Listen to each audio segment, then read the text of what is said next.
Okay, so Supervive just announced that they're ending the live service in February of 2026, which is early next year in a couple months. And basically, yeah, they're just closing the whole game down. And I think almost everyone has a completely wrong read of this. Um, I'm a League player that has been playing it forever, for like 13 years. And I wanted a game that was kind of like League, but like the old League, like maybe like somewhere in between season 3 to season 10, which is 2013 to 2020, but that isn't as complex as League has gotten in the past like 5 years. Because they just keep releasing a bunch of like super overpowered champions, a bunch of complicated stuff. I did not want that. Okay, so I went and I checked out Supervive. I was actually really excited because the team behind it, the developers, I think they said this too, but I'm not sure if they mentioned it, but they were previously Riot Games developers. So they went out, they made their own Theorycraft Studios, it's called, and they created this game, and it looks kind of like League. But the problem is, I'm trying to get started with the game, and there's way too many things going on. They have like way too many mechanics, way too many systems in place.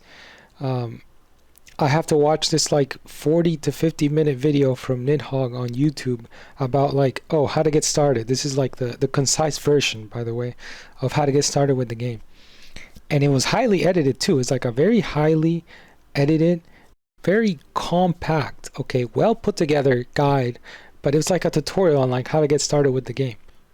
And it's like 40 minutes. And this is just to get you started. This isn't like, oh, I want to like advance my game or something. No, this is like, these are all the different mechanics and systems that the game has in place. And you're pretty much required to know this to even like pick up the game, to even get started. This is very like, this is a day and night difference from something like chess or a fighting game, or even a shooter. But if you think about the first two that I just mentioned, chess and fighter games, they can be incredibly complex games.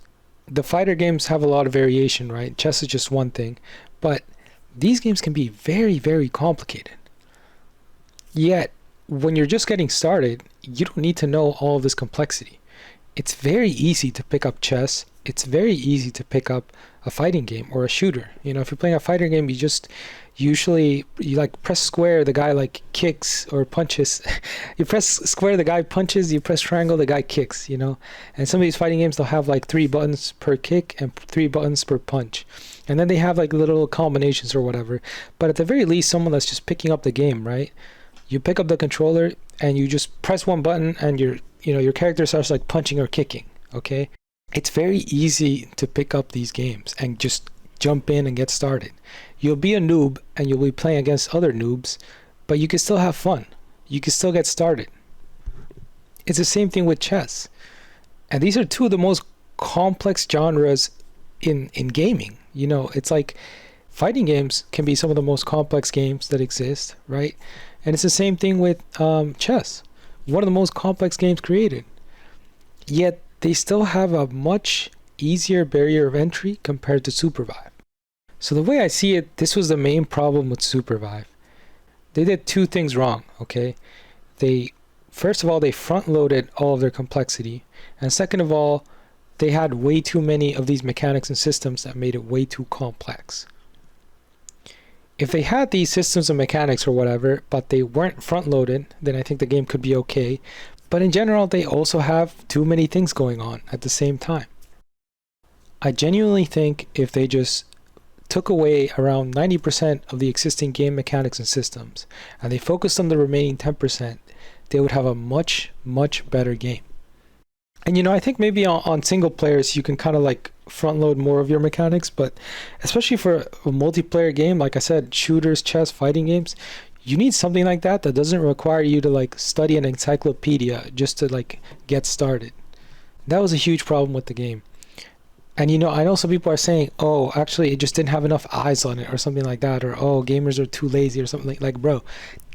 For like a month straight, everyone on Twitch was streaming this game because they were all paid, they were all sponsored to play this game. They were all paid actors. The game definitely had a lot of eyes on it. As much eyes as you could get, I think. But at the end of the day, for example, in my experience, like I went there and I tried out the game because I wanted something that wasn't as complex as how League from 2020 to 2025 has gotten with the new champions. You know, with the abominations like Cassante, Mel, Ambessa, just complete atrocities of in game design. Like if you want to know what champions are good in League of Legends, just sort them by release date, you know, like with the newest starting from the top, and there you go. Those are the best champions to pick because they're often just super overloaded. Side note, I think they did a good job with Yunara and Smolder though. Those are like simpler designs, they're not like crazy complicated. But the point is, the League has been releasing way too much overloaded shit. Okay, so I went to Supervive because I would have loved to play something that was kind of like League from 2013 to 2020. I think a lot of people have at least like 1 or 2 seasons within that time frame where they loved the game back then, but they don't love it now. You know, and that's what I thought Supervive was gonna be. And for the people saying that, oh, gamers are like too lazy or something or whatever, like, no, bro. It's just, you think about a game like chess, it's kind of like a perfect game, right? And again, you have games like chess or fighter games, like, your aim in design is to create a game that has a very low barrier to entry, but can be very, very complex when played at a very high level. And you can choose that high level complexity, but you need to make sure it has a low barrier to entry, especially if it's a multiplayer game. And what's crazy is, you know, I think a game like League, it has a huge barrier in terms of knowledge. You know, people have been playing this game for like like 15 years or something, so there's so many like experienced players. And there's also like 200 champions, you know, so like you can't possibly know like every single ability if you're just getting started. So in that sense, it kind of packs you with knowledge. But the game itself, you know, I can explain it in a couple sentences, right? You have minions on the board and you have towers on each side. Every side has minions and towers. You kill the enemy minions to get golden experience, and you fight the enemy champions. And the goal is you destroy the towers until you can destroy the enemy base. That's it.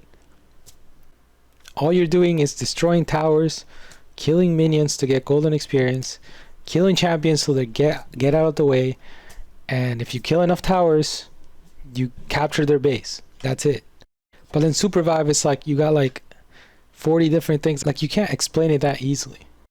And the thing is, I really like the people behind this game. I love that they were just diving into like the market. They were trying to make something similar to League. They didn't care about, you know, the big dogs. They just wanted to get in and make their game and show it to people.